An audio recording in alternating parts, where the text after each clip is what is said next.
It's all for you. Yeah, yo. There whenever it matters, and even more when you feel like it doesn't. Protect you so you never feel like you wasn't. Know I'm right alongside you. Either that or I'm behind you, but always got you. End the discussion, nothing means more. First one to offer is shoulders for what you reach for. Thought I saw the eyes of the world until I seen yours. And know that I ain't see a better view yet. I'm with whatever, so don't ever you fret. Know that you covered, not a hurdle or a heartbreak. A change what a partake, cause none of them won't ever get comfortable in your walkway. My job is to aware you, fully loaded, prepare you for all of the above that I'm never letting get near you. But still in all, give you every advantage I found. Couldn't find a better fit for them, along with my crown. And since the baton was passed, I've been down. Cause failing's not an option, and dad is not a noun, not at all. Hey, what's going on, everybody? This is Ishmael from Dad Is Not A Noun. I hope everyone's doing well. I have an awesome guest today, as well as I have an awesome, I wouldn't call him my sidekick, he's like my brother. I have Matt Williams from Jeek Nation. What's going on, brother? What's going on, my friend? Glad to be here as always. Tell the people about yourself a little bit, brother. Well, as you said, my name is Matt Williams. I am one half of the original Jeeks. I run Jeek Nation, which is a Facebook community of like-minded people who essentially were athletically minded, former jocks who happen to also be big geeks. So people who enjoy that quote-unquote nerd geek things like, Star Trek, Star Wars, film nerds, and etc. Things that were not considered cool, things that jocks didn't do, anime, comic books, and etc. Those were things that I did, and people growing up in the 80s and 90s really didn't combine those two. And so me and my partner David, we were just having conversations, and I was like, "Yo, let's record this, start a podcast." We currently have a podcast, original G podcast, as well as a pro wrestling podcast called Breaking Ring Rust. Group is growing, YouTube channel.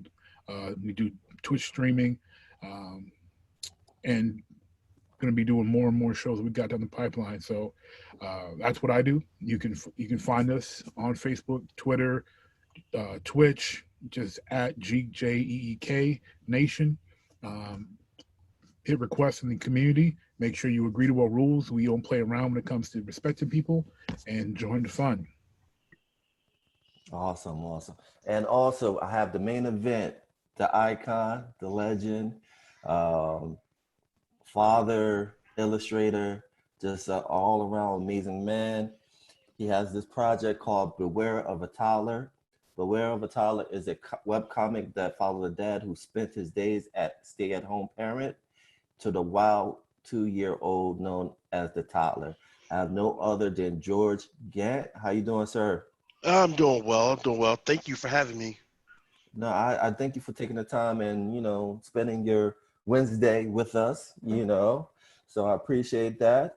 Let's get into it. I'm a big fan of the webcomic. I love it, man, because it's awesome, because it's funny, but at the same time, it's real. Even though I'm not a father, I have my brother, Matt, he's a father. He can relate to those stories. David, he can relate to those stories. So it has some authenticness to it, but at the same time, it has like that comedy side to it. So how do you balance the two when you create an episode? Well, I think that a lot of comedy comes from real life experiences. So it's just easy to just see just regular things that happen in a day, what you can take from it that's funny. And that's one of those things where it's difficult for me to explain, but it's easy to do. Right. And it's awesome because you have 106 episodes done, because you started in August of 2019, right? Or am I wrong? I started in June of 2019, like the end of June, and I have 115 now. Wow. I try to do 2 a week. That's the goal. Sometimes I can't make that goal, but I need to have like 1 a week, no matter what. Mm-hmm. So how's that workflow balance of, trying to work on this project and also, you're a stay-at-home parent. So how are you able to balance the two? Because I know, you having kids, having a kid takes a lot of your attention. So how do you balance the two? Well, for starters, I don't really sleep, so so I get a lot of stuff at night. Uh, at the same time, because my daughter is 3. So when she takes her naps, I work then, and I'll work at night. I work during the weekends. Um, she's pretty good for the most part. She's a bit loud, but she'll let me work if I need to work. It's not like I'm living a comic strip 24/7, but it does get difficult to find, like, you know, time to just sit and like the plan. But yeah, mostly at night. I know, because Matt can relate to that. Matt, you got a question for George? Yeah. I guess I'll use one of my good ones there since you guilt trip me on this, Joel. When it comes to, like you mentioned, so much comedy greats, stand up or whatever, have always talked about how real life inspired their work. Where do you draw the line between blending life and your art form? Because you don't want to embarrass anyone, you don't want to hurt anyone's feelings by putting too much of real life business in the street, for lack of a better expression. That's a very good question. I have to really think about that. Well, luckily And for that's me, why I like, was saving it. See, well, luckily for me, I've not been put in a position where anyone is embarrassed. I guess with that, my line is I'll take the most basic thing that has happened, or like the most basic thing that is kind of universal, like Mhm. toddlers have trouble potty training sometimes, and then I'll take that, and then everything else is just comedy. Everything else is fiction, Right. Okay. and so that's where a lot of the separation lies. Is that even though these are based on my experiences in my life, it's still fiction. I have to write it. Um, and I just took the most basic of ideas. So like I don't think I've done anything that was 100% like verbatim. Maybe in the earlier comics, but like Mhm. nothing that was completely verbatim. So And nothing because that's too close to home that when she's 17, she doesn't see and be like, "You embarrassed me," because and you were like, "Baby, you were 2. Like, what am I supposed to?" But I got you. Yeah, something that a well, basic, but I just saw her walk by. oh yeah, she's roaming. She's like the Raptors at Jurassic Park. But luckily for me, like, because she's 3, I don't even now, like, she'll look at it and she'll say, "Hey, that's me," and it's cute. But hopefully, when she's 17, this comic would have grown to the point where it paid for her books. I don't know. Right. So even if It she's embarrassed, she can't be that embarrassed. Yeah, she'd be like, "Daddy, you embarrassed me." I'd be like, "Yeah, but you're eating." That's pretty much Mhm. that's the goal. Remember that trip to Disney World? Yeah, that's because I embarrassed you. Exactly. That'd be different if she was embarrassed and hungry. Right. But but yeah, I pretty much, because it's basic thing that everyone goes through. I just I draw the line there at the most universal parts of raising a kid or being a stay-at-home parent, and just writing everything else out. Ooh. That's her. Yep, that's Oh, her. I mean, I don't think he could have answered that any better. Right. Yeah, it's crazy, and she's in the other room. That's the craziest thing. Wow. But it's okay. She's adorable. I let her get away with it today. Oh. And so with the title "Beware of a Toddler," to me, that kind of, as a person that doesn't have children, that kind of reminds me of like a scary movie a little bit. Like in a way, it's like "Beware of a Toddler." Like I think of like Halloween and Friday the 13th. So where did you come up with that title, and why? Okay, that one actually came to me really easily. And when I was thinking of titles, I was not so much thinking of like the horror theme motif, not fully, but I was thinking about the signs you used to see, like when there's a dog outside, there's a dog behind the fence, beware dog. Yes. So I thought, just take that and switch it up. Hey, Beware a Child, that would be funny. But Toddler, more specifically, because at the time, my daughter had just turned 2. It was like right in the beginning. So that's when like she first started like doing all the weird toddler stuff, and it could be funny, but it could be a little creepy at times. They did toddlers do creepy things too. True. But I mostly took it from like the whole idea of beware of dog, like the sign. Mm. And so, what are some of your inspiration as a illustrator? Like, who's some of your favorite illustrators? Oh man. Well, right off the bat, I'm most inspired by the Calvin and Hobbes comic strip. My man. I came across a bunch of them when I was a kid, and I just fell in love with it. And that comic strip is what made me want to draw.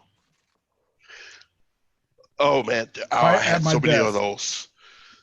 So many. I think that one, the one with the snow, is like the only one I have left. That is insane. I've had all of those. Oh man, that is wild. But Calvin and yeah, Hobbes is my joint. huge inspiration. Like that combined with the old 87 Turtles cartoon. Mm-hmm. Those are what inspired me to draw. And then and I've been drawing forever. And I've been drawing comics specifically for about 14 years now. This Beware Toddler is actually my 4th comic strip. Oh wow. Um, and so those inspired me to draw. Then the Boondocks, the comic strip, Boondocks comic strip, inspired me to take it seriously. Mm. And I advise you to go into the life observation satire type of approach. It did. Not so much with this one, but with some of my earlier strips. So more like because I looked at your so like you're on the grind, for example. Exactly on the grind. That's exactly the one. Like I laughed a lot when I was going through your Facebook your Twitter feed, and I saw the on the grind mentioned. So I went to your website. I'm like, okay, here we go, and I'm like, oh, that was funny. Oh, that was fun. Like I've been there. Like I got you on that. Yeah, man, That I love it that on the was a grind. good That one. was my longest running one, I think. But thank you, man. I love that comic. I wish I could work on it now. I'll put it that way.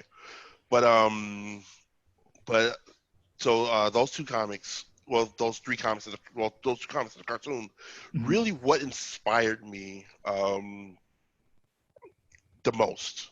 I Okay. mean, there are others like Penny Arcade. Penny Arcade inspired my Reset Button comics for the longest time, and there's others I'm not even thinking about right now. But like those are like the main ones. And then I'm a key advocate for affirmation. I think affirmation matters. And with your storytelling between your relationship between you and your daughter, why was it so important to tell that story and show that image? Because I think that's important. Well, to be honest with that, it was less about the relationship between me and my daughter, and more about me creating things based on my own experiences. Um, though, like my daughter's like one of my favorite people ever. Uh, my wife is looking at me crazy, but it's true. You could So have waited until she left the room or something so you don't get in trouble. I know I'll pay for it later, but my relationship with my daughter is strong, and I wanted to do a comic strip anyway. I wanted to do something else that wasn't the Reset Button or on the grind. I wasn't really sure what, and my daughter actually did something funny, and it was based on the first comic, and I just thought it was funny, so I just drew the comic just to see. Like it was like an experiment. Hmm. So it wasn't this big, long, drawn out plan or anything like that. It was just an experiment, and it caught on. I did the first comic, and people loved it. So I tried to do a second comic, and people really loved it. And I just rolled. I just rolled with it. Truth be told, before I did that, I was working on a comic book based on my Button webcomic. Mm-hmm. Mm. And Nice. I have David. David is with us now, the tag team partner of Jeek Nation. Looks like he just left his client. And he doesn't realize he's on mute because he's talking. And Yes, he's like talking to himself, but he's looking at my us. bad. I'm driving, man. That's okay. Nah, yeah, Man. what's up, man? You Yeah, there now? Do you have a question for George? Nah, I just caught the tail end of what he was saying about the comic, but I checked it out earlier. It's pretty dope. I like it, especially I got a toddler, so. Oh, so you know. I can relate. Yeah, I can relate. He's fresh. He's fresh in it. He's fresh in the toddler. Yeah. My son just turned 2, so I really can relate. No, that's a tough part. Like when they first turn 2 and when they first turn 3 are like the worst parts of all of it. Because like when they first turn 2, they start just getting into everything. But when they first turn 3, they start getting like rebellious. They're like little teenagers. And they yell at you in broken English and They stomp. Throw things. They throw things, and they don't stop, and they sleep less, and it's awful. It's wonderful and awful at the same time. Yeah, like my son's doing that now, like because he's pretty advanced for his age. I know every parent does that, but like because he's saying full sentences, knows his colors, knows his letters, all that stuff. And so like he still doesn't know certain words, so he does that like. He'll come and he'll yell at you and say, you're like, what? What are you saying? Oh, yes. Yeah, I did a comic about that, actually. It was funny. I'm laughing at all this because this is spoken like men who have never had teenage children or grown children. So y'all going to look back at this, in 10, 12, 13 years and be like, I wish y'all was a toddler. My kids were toddlers again because that was easy. Oh no, it gets worse. I don't know if I can handle a teenager comic. But also, congratulations on your award, man. How did that feel to be to get that award? To be recognized. Yeah, to be nominated for that. Thank you. Yes. Well, I mean, I didn't win, sadly, but just to be nominated. In my mind, you did. Thank you. I'm gonna drop a little fake award and put it on my wall. But it felt really good to be nominated. 3 times, in fact. So I was nominated for 3 separate awards, and that was awesome. And I didn't really think I was going to win because I saw what I was going up against, and that stuff was just good. Like really, really good work. But to just be nominated, and everything that's happened with the comic, just the growth of the comic and the awards nomination, and I've only been doing this comic for a year, and so it's insane to me, and especially considering I've been doing comics for so long, I can't describe it. It's like, wow, this thing might actually happen, and it's just a wonderful feeling. And I'm glad I can reach out and I can connect with so many people, especially in a time like this where everything's just crazy. It feels really good, and honestly, these days making these comics kind of feel important. On top of that, I totally agree because you see it more and more, like you see just dads going viral on Instagram, Twitter, TikTok, and it's important too of dads like yourself, Matt and David. Tell your stories, and in this even platform we have now, you have that place to tell your story. Yeah, and I'm happy. I'm excited. And I'm excited for what's coming up next also. So. Oh, okay. So what's coming up next? Wow. If you can share it, because we want you to protect your IPs and stuff. Yes. We don't want you to. No. Oh, I create everything. I can say anything. No, but what is next is actually a book. Okay. I've begun laying it out. I'm about halfway through, And what this is going to be is it's going to be a book collection of the first, what I like to call the first season of Beware of Toddler, which is the first year / first 100 comics. Okay. And on top of that, I would like to add a children's story into the same book. Wow.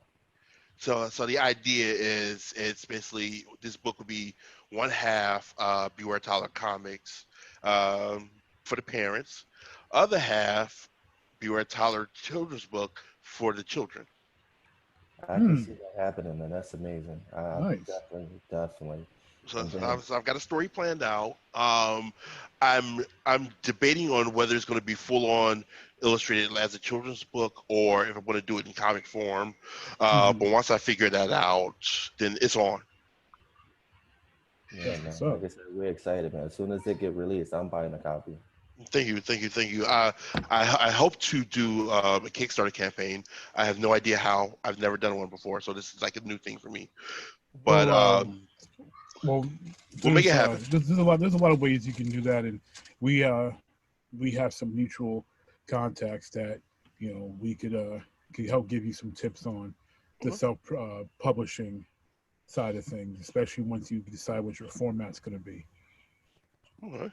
And the best advice we can give you is the best thing you can do is just stay independent. It's a lot more work, but you'll see the benefits at the end of the day. Oh yeah, I've done the publisher thing before, and it didn't work out that great.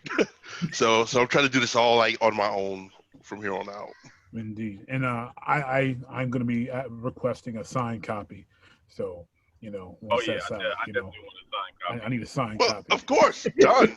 I need signed copies. Go right next to my Calvin and Hobbes collection.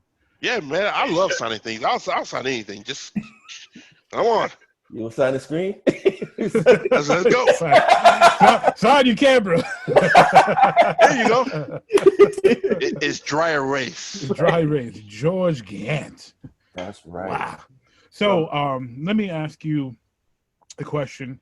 What does the future look like for you? Like everything goes, God willing, the way you would like it to be. What does the next 5 years look like for George Gant art? Oh man, if everything goes the way that I would have it, of course I'd still be doing Toddler. I'd be continuing the reset button because I have to finish that book no matter what, because it's a really cool story aimed at younger audience, very much television cartoon inspired. And then after that, animation. That's where I want to be. That's been my end game for about 20 years. Okay. That's what's up. So I'm taking the steps. I'm going to learn how to animate. I taught myself how to do this stuff. I can teach myself how to animate in my mind. Yes. Yeah, because I could see Beware of Toddler being something you could see on Nickelodeon or Netflix, and I could see it almost being almost like a Rugrats in a way, because it's kind of, to me, like when watching it, kind of has that Rugrat feel to it. If you think about the Pickles family, Tommy and his dad relationship a little bit. But yeah, I can see that. That would be awesome. Yeah, thank you. I try to have that Saturday morning cartoon flavor in everything I do. And I was influenced by The Simpsons and all those shows as well. And there's also one that I can't put my finger on. I just totally forgot what it was. Tom and Jerry. I think Beware Toddlers is a lot influenced. Like the idea behind Beware Toddler, if you think about it, is Tom and Jerry with a father and daughter. So hopefully not the violence. without the violence. No violence. Threats are okay, but no violence.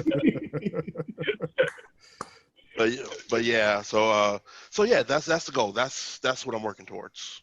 That's awesome.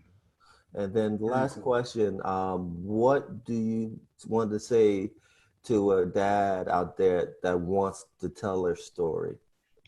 Tell it. I just did this on happenstance and look what happened. if you tell your story, not only there's a great chance that not only will you just feel better about telling your story because it's out there, but so many people will most likely relate to it. And once you start meeting like-minded folks, you know, you learn, and it can possibly help you become a better father because you learn about other people's experiences, um, and like just get the story out there, tell it, make it happen, no matter how, whether it's comic book, blog, make it happen. And like I said, especially now, in what seems to be just never-ending mess in 2020, Mhm. um, you know, uplifting stories or like uplifting stories, human stories, things like that, well, kind of need it, you know. So just make it happen. Do it like, however you can. Don't worry if you don't think it's good enough, because I'm sure it's fine. Just make it happen. Yeah. And then on that note too, where can people find you on social media, website? Right. Well, you can find me at my main website, which is geogantart.com. And GeoGantArt is also my Twitter handle and my Instagram handle, and Facebook handle. And then you can also find me, you can find Beware Toddler at bewaretoddler.com. There's no in there. And you can follow Beware of Toddler at Beware of Toddler, on Instagram, Facebook, Twitter, full name Beware of Toddler. And if you want to look at any of the Reset stuff, Reset Comic, you can find pretty much anything there. Awesome. All right, sir. Thank you for joining us. Matt, David, thank you for being a part of That Is It Now. And we're out. Peace. Thank you.